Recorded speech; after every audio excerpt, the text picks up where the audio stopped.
ধন্যবাদ এই ভাইকে। প্রথম কথা হচ্ছে আপনি যে বলেছেন বাজারে অ্যালকোহল মুক্ত পারফিউম পাওয়া দুরূহ না, দুরূহ নয়, দুরূহ শব্দটি বাদ দেন, দুরূহ শব্দটি এখানে আসবে না। পাওয়া যায়, আপনি একটু চেষ্টা করলেই পাবেন, পাবেন না এ কথা আমি বলছি না। প্রচুর পারফিউম আছে, প্রচুর আতর আছে, সুগন্ধি আছে, যেগুলো পারফিউমের মধ্যে অ্যালকোহল ব্যবহার করা হয় না।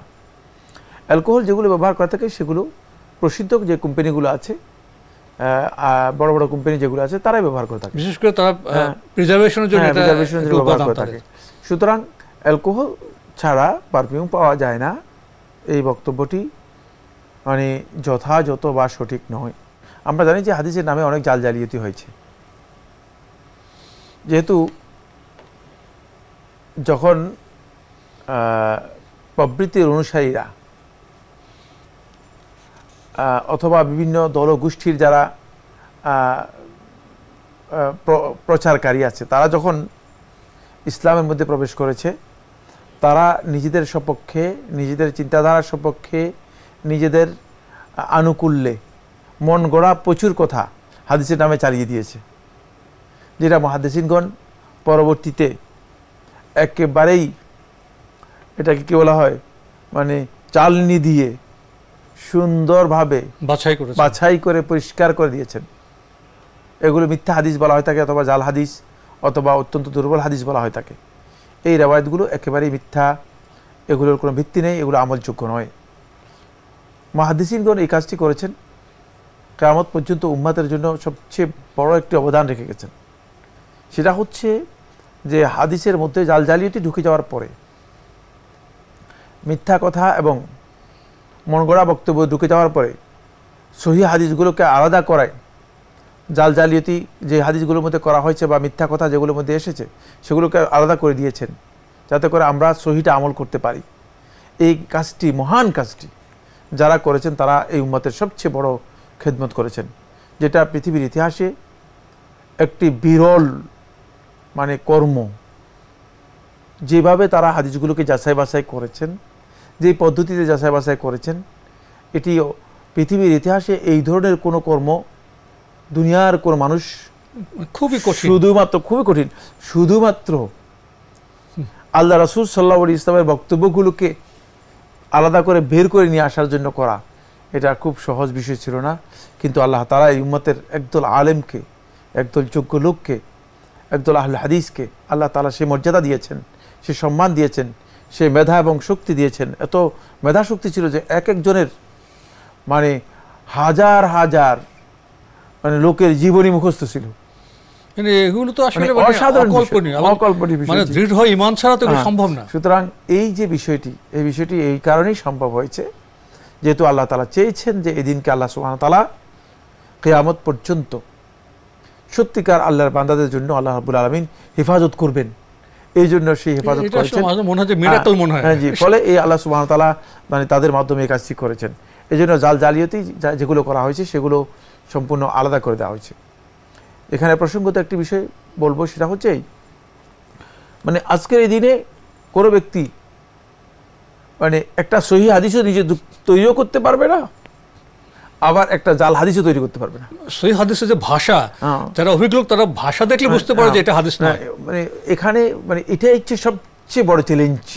মানে আমি যে কথাটা বললাম এটা হচ্ছে গোটা বিশ্ববাসীর কাছে, বিশেষ করে যারা হাদিসকে অস্বীকার করে থাকে, মিথ্যাচার করে থাকে দ্বীনের নামে, রাসূলুল্লাহ সাল্লাল্লাহু আলাইহি ওয়াসাল্লাম হাদিসকে অস্বীকার করে যারা, তাদেরকে চ্যালেঞ্জ করছি যে আজকের এই দিনে পৃথিবীর একজন ব্যক্তি যদি তার সর্বোচ্চ মেধা দিয়ে চেষ্টা করে একটা সহিহ হাদিসও তৈরি করতে পারবে না, আর একটা জাল হাদিসও কি করতে পারবে না, তৈরি করতে পারবে না, অসম্ভব। মানে ইসলামের এমন ভাবে এগুলো ব্যাখ্যা করে দেওয়া হয়েছে, শব্দগুলো যে গ্রথিত হয়েছে, বিন্যাস হয়েছে, এটার আপনার এটার যে আপনার রূপ মেজাজ যে আলাদা। আপনার এখানে এখন তো একটা শব্দ বেরও করা যাবে না, আবার একটা শব্দ ঢুকানো যাবে না। এখন অভিজ্ঞজন তারা কিন্তু হাদিসের ভাষা, বাক্য গঠন দেখলে বুঝে যে এটা হাদিস নয়, এটা হাদিস, মানে এতটাই মানে বৈশিষ্ট্যমণ্ডিত। তো আমরা তো সে বিষয়ে বেশি আলোচনা করতে পারবো না, আমার প্রশ্নই যাই। জি, আরও একটি প্রশ্ন ইমেল পাঠিয়েছেন রামিনুল ইসলাম, লিখেছেন বাজারে তো অ্যালকোহল মিশ্রণ ছাড়া পারফিউম পাওয়া দুরূহ। এইসব অ্যালকোহল মিশ্রিত পারফিউম কি ব্যবহার করা যাবে?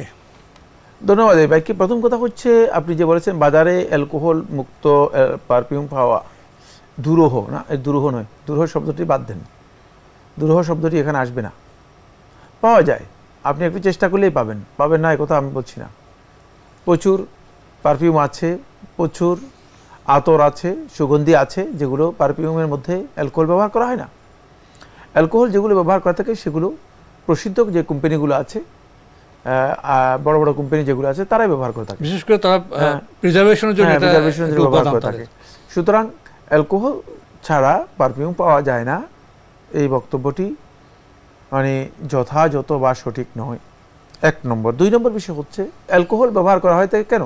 অ্যালকোহল ব্যবহার করা হয় তাকে শুধুমাত্র প্রিজারভেটিভ হিসেবে। তো অ্যালকোহল এখানে না, অ্যালকোহল আপনি এখানে খাচ্ছেন না, অ্যালকোহল আপনি এখানে শরীরে ব্যবহার করতেছেন। আপনি যেটা শরীরে দিচ্ছেন সেটা হচ্ছে পারফিউম দিচ্ছেন।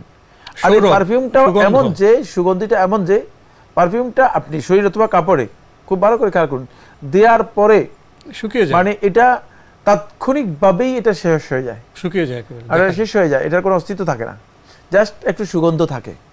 সুতরাং এটি ব্যবহার করা জায়েজ, এটা ব্যবহার করা হারাম বা নিষিদ্ধ, এই বক্তব্য সঠিক নয়।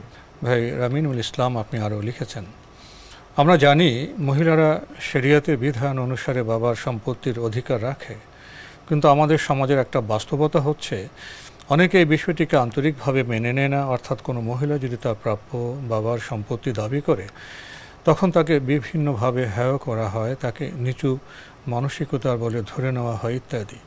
এটা তো আল্লাহর আইন। এই বিধানের প্রতি আমাদের এই ধরনের নেগেটিভ মানসিকতা কি আমাদের ইমানের ক্ষতি করতে পারে?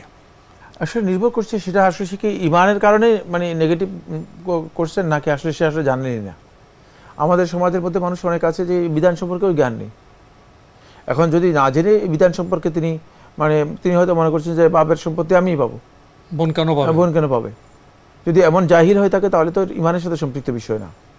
কিন্তু যদি কেউ আল্লাহর বিধান হিসেবে এটাকে অবজ্ঞা করে থাকেন, জেনে বুঝে দিতে চাচ্ছেন না, জেনে বুঝে আল্লাহর বিধান হিসেবে অবজ্ঞা করে থাকেন, না, এটা আরেক মাসআলা।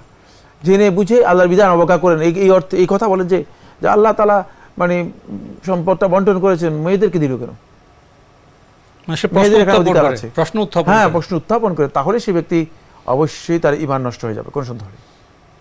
কিন্তু যদি কোনো ব্যক্তি গোলামি করেন নিজের স্বার্থের জন্য, না দিয়ে থাকেন, তাহলে তার ঈমান নষ্ট হবে না। জুলুম করলো, অনেক বড় অপরাধ করলো, তো জালেমের যে অপরাধ আছে সে অপরাধ হিসেবে সে অপরাধী হবে, এবং আল্লাহ তাআলার কাছে জুলুমের অপরাধের কারণে সে শাস্তিপ্রাপ্ত হবে, কোনো সন্দেহ নেই।